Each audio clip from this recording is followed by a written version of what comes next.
खौफ से भरपूर कहानियों की दुनिया में खुश आमदीद। ये है आपका चैनल डर की कहानियां और मैं हूं आपका मेजबान मोहम्मद वजाहत अली आपके साथ। हम आपके लिए लाते हैं सबसे दहशतनाक और सनसनीखेज किस्से।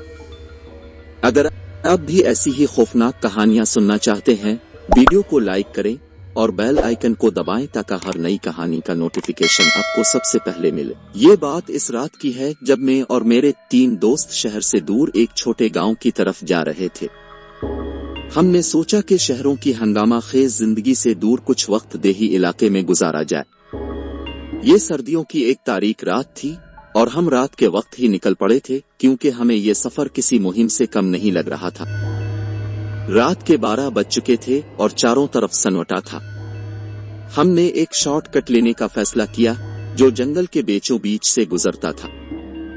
ये रास्ता पुराना और खतरनाक था और लोगों से हमने सुना था कि यहाँ अजीब और गरीब वाकयात होते रहते हैं, लेकिन हमने इसे मजाक में उड़ा दिया और गाड़ी जंगल की तरफ मोड़ दी। जैसे ही हम जंगल में दाखिल हुए, हमने महसूस किया कि सर्दी में यकायक इजाफा हो गया है। हवाएं बहुत तेज हो चुकी थीं और दरख्तों के पत्तों की सरसराहट हमें बेचैन कर रही थी। हम अभी आधे रास्ते में ही पहुंचे थे कि अचानक गाड़ी का एक टायर पंक्चर हो गया।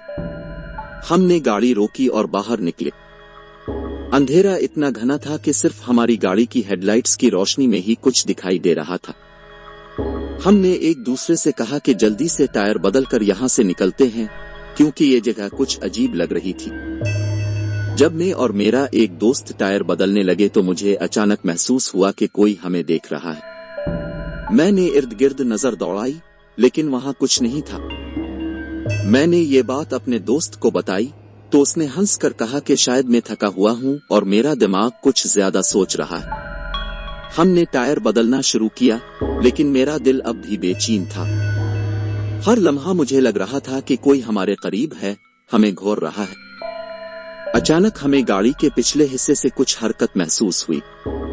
मैंने पीछे देखा तो एक साया सा नजर आया। मैंने पहले सोचा कि शायद ये हमारी ही परछाई होगी, लेकिन जैसे जैसे वो साया करीब आ रहा था, मुझे एहसास हो रहा था कि ये कुछ और ही था। मैंने अपने दोस्त को फौरन गाड़ी में बैठने का कहा और खुद भी जल्दी से गाड़ी में जा बैठा। हमने गाड़ी स्टार्ट की और तेजी से चलाने लगे, लेकिन जैसे ही गाड़ी चलने लगी, हमें एक खौफनाक चीख सुनाई दी। वो चीख इतनी तेज और गैर इंसानी थी कि हम सब के रोंगटे खड़े हो गए। गाड़ी का इंजन एकदम बंद हो गया और हम सब सकते में आ गए। मेरा दोस्त इंजन दोबारा स्टार्ट करने की कोशिश कर रहा था, लेकिन वो बिल्कुल नहीं चल रहा था। जैसे ही हम सब हैरानगी और खौफ में मुब्तला थे, अचानक गाड़ी के बाहर कुछ अजीब और गरीब हरकतें होने लगे। हमने देखा कि गाड़ी के बाहर एक साया घूम रहा था, लेकिन उसकी शक्ल वाज़े नहीं हो रही थी।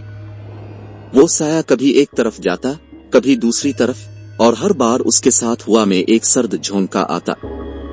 मेरा एक दोस्त गाड़ी का दरवाजा खोलकर बाहर निकलने लगा ताकि देखे कि क्या हो रहा है। जैसे ही इसने दरवाजा खोला, हम सब ने वही खौफनाक चीख दोबारा सुनी। वो दरवाजा फौरन बंद करके वापस गाड़ी के अंदर बैठ गया। हम सब के चेहरे खौफ से सफेद हो चुके थे। अचानक गाड़ी खुद ब खुद झटके लेने लगी, जैसे कोई इसे हिला रहा हो। हम सब बेबस बैठे थे, दुआ कर रहे थे कि कुछ भी हो, बस ये जल्दी खत्म हो जाए। एक लम्हे के लिए सब कुछ खामोश हो गया। ना कोई चीख, ना साया और ना ही गाड़ी के झटके। हम सब ने एक दूसरे की तरफ देखा और जैसे ही हम कुछ समझने की कोशिश कर रहे थे, अचानक गाड़ी का इंजन खुद ब खुद चलने लगा। मेरे दोस्त ने जल्दी से गाड़ी का गियर लगाया और पूरी ताकत से गाड़ी भगा दी।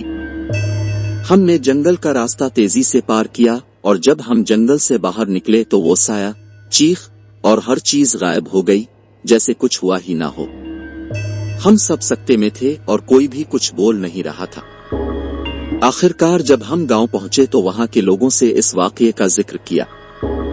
उन्होंने बताया कि इस जंगल में एक पुराना दरख्त है जिसके नीचे एक जिन का बसेरा है। रात के वक्त जो भी इस दरख्त के करीब से गुजरता है, इसे ये जिन परेशान करता है।